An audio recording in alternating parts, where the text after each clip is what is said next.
Coronary artery bypass grafting, commonly referred to as CABG or CABG, is a critical surgical intervention designed to restore perfusion to the myocardium. As one of the most frequently performed cardiac procedures globally, it remains the gold standard for treating extensive coronary artery disease. The primary objective is to bypass segments of the coronary arteries that have become significantly obstructed, ensuring vital oxygen reaches the heart muscle. When blood flow is compromised, the myocardium begins to suffer from ischemia, which, if left untreated, can lead to irreversible tissue damage. Over time, this deficiency in blood supply manifests as chronic heart failure, myocardial infarction, and ultimately cardiac death.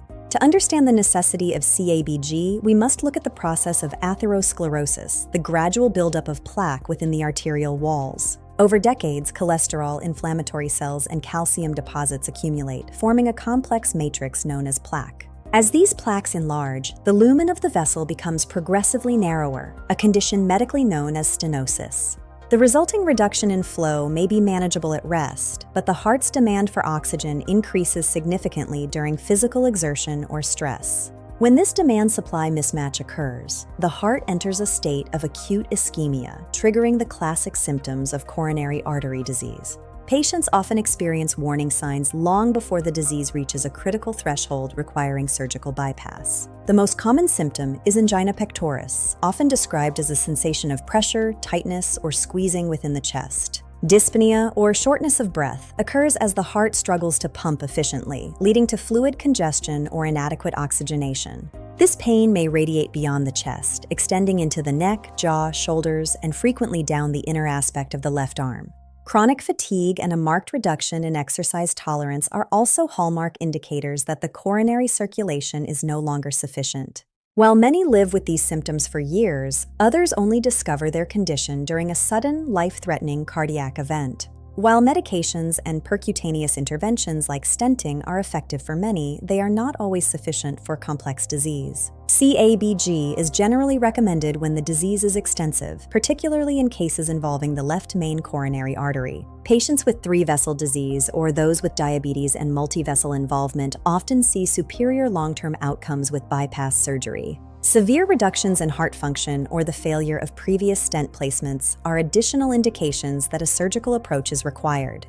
The ultimate goal of CABG is to create new, healthy pathways that circumvent the obstructions and restore a robust blood supply.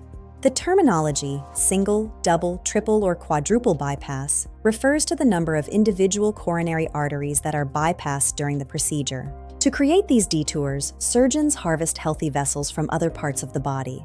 The internal mammary artery is a preferred choice due to its longevity.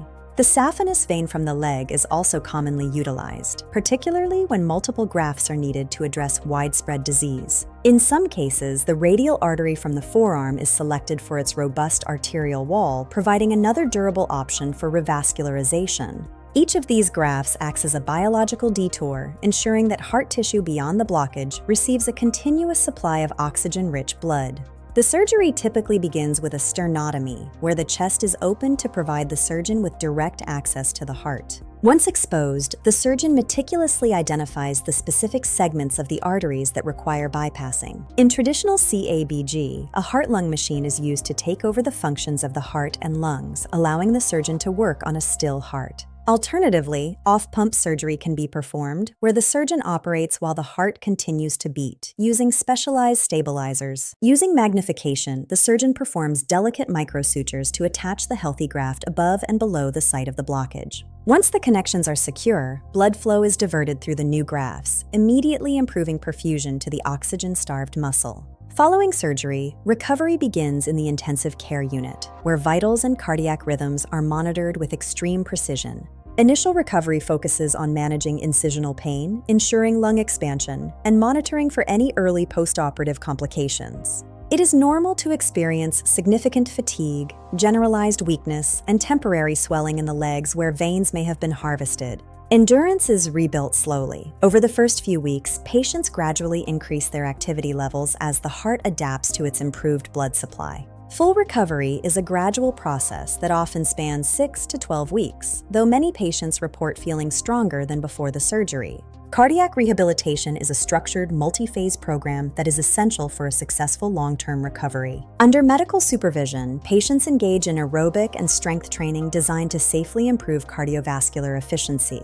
Rehab also includes nutritional counseling, focusing on a heart-healthy diet to prevent further plaque accumulation in the new grafts. Controlling risk factors like hypertension, hyperlipidemia, and diabetes is critical to preserving the integrity of the surgical results. Stress reduction and strict adherence to prescribed medications such as antiplatelets and statins are fundamental to the rehab process. Research consistently demonstrates that patients who complete a full course of cardiac rehab have significantly lower rates of rehospitalization.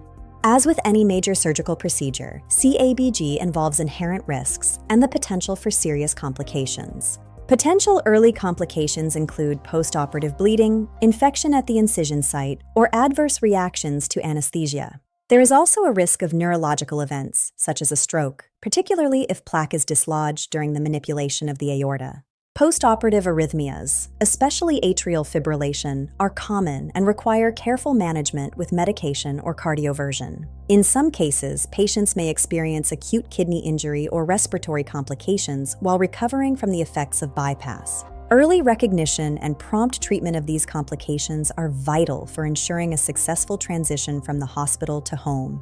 It is important to remember that CABG is a treatment, not a cure, for the underlying process of coronary artery disease. The longevity of the bypass grafts depends heavily on the patient's commitment to lifelong medical management and healthy habits. Stopping smoking is perhaps the single most important lifestyle change a patient can make to protect their new bypass grafts. Aggressive management of blood sugar for diabetics and meticulous control of blood pressure further reduce the risk of future events. When combined with these changes, bypass surgery significantly improves quality of life, allowing patients to return to activities they once enjoyed.